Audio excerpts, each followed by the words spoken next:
Beyond the Fence Line, a podcast brought to you by the Texas Agricultural Land Trust. Created by landowners for landowners, we're proud to play a role in conserving the Texas legacy of wide open spaces.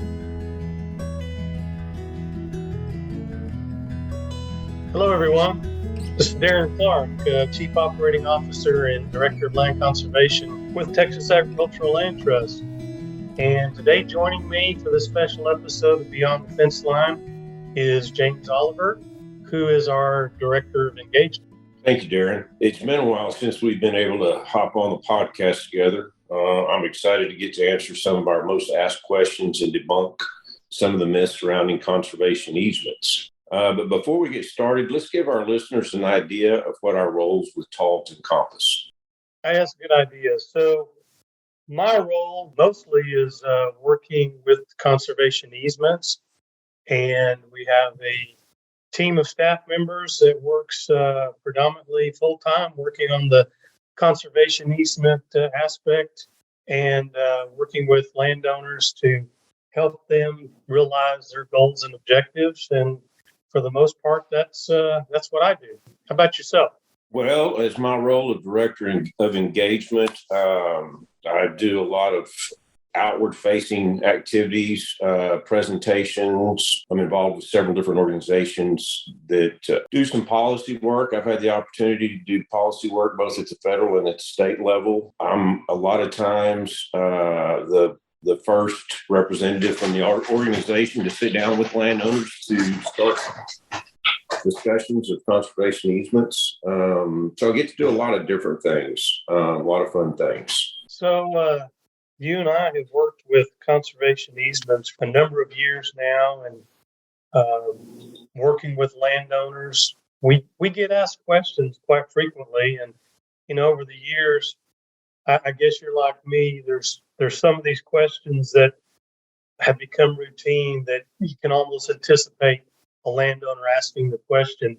So today I thought maybe we'd pick the top 4 or 5 of those questions that are frequently asked and maybe kind of go through them and provide some answers. So one of the first ones, James, question that gets answered or get asked is, why would somebody want to place a conservation easement on privately owned land?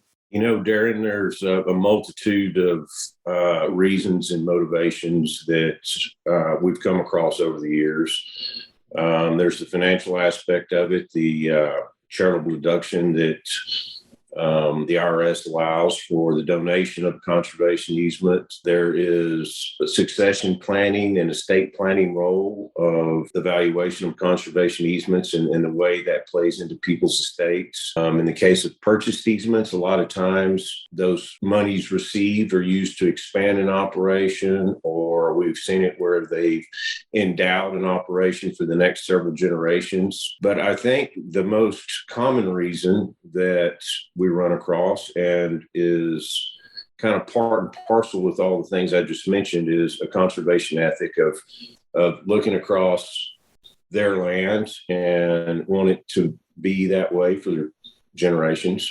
Another frequently asked question, it's not always the most easy to explain, but we get asked, does a conservation easement take away my ownership? Yeah, I get that question a lot too. The answer to that is no. With a conservation easement, it is not a conveyance of fee title. The landowner who owns the property continues to be the owner. The only thing that really changes is some of the rights. The conservation easement is what the landowner agrees to or decides that they are able to and willing to forego on the property. And typically, like I do, that's by far and large the developmental rights that are associated with the property. But in that process of encumbering the property with a conservation easement, it does not change the ownership of the property. So in other words, whoever owns that property at the beginning, even after the conservation easement is completed and the process is finished and it's recorded, the landowner is still the current landowner of record. They are still the ones that legally own the property. course, as such, they still have the same responsibilities and liabilities on the property, including, paying the property tax, and they still call the property theirs and control what happens on it. So I get that question quite frequently. Another one, James, very common. You mentioned earlier that there are basically two types of conservation easement conveyance. One of them is when the landowner gets compensated, or a purchased easement.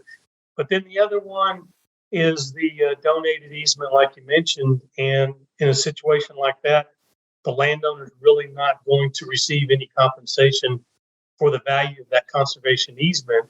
But the question is, even in a situation like that, when the easement is donated by the landowner, are there still costs associated with completing that transaction of putting the conservation easement on? And by the way, excellent explanation to the previous question, Darren.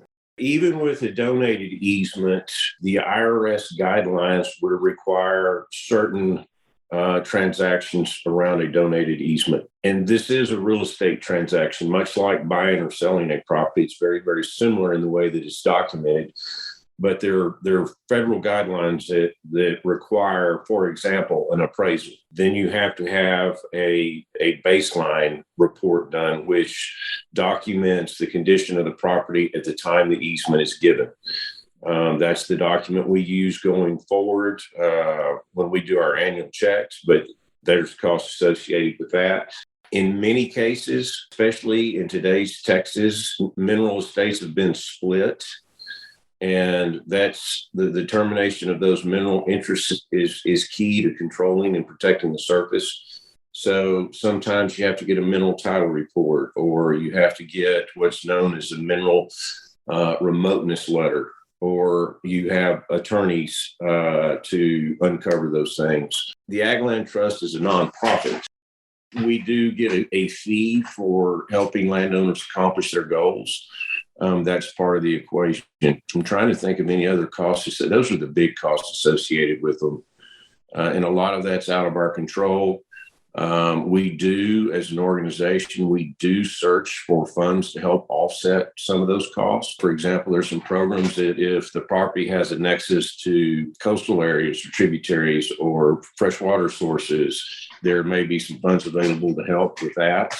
There are several avenues we can pursue for funds, but nonetheless, there are costs. Oh, and the largest of these is the stewardship donation, which is a one-time donation to the Ag Land Trust to cover the expense of our required annual monitoring of the property going forward in perpetuity. They can be significant costs. It can add up to be several thousands of dollars. It's not anything we can get around. It's just part of the whole process. Here's one that comes up repeatedly. After the conservation easement is completed, will I, the landowner, be told how to use my land? Oh, that's another good one. Yeah, I get asked that fairly frequently too. That is a myth. There's a misconception out there that when a landowner decides to put that conservation easement on the property, that they're giving up the right to continue to use the property, particularly in an agricultural type setting, whether that be ranching or farming interest. The misconception is that the land trust or somebody else would be the one telling them what they can do and how they can do it, and that is not the case. So when a property is encumbered with the conservation easement, that is really the only purpose of that easement, is to provide that level of protection for the property, to keep it in agriculture, open space. But a land trust typically does not tell the landowner what they can do with the property.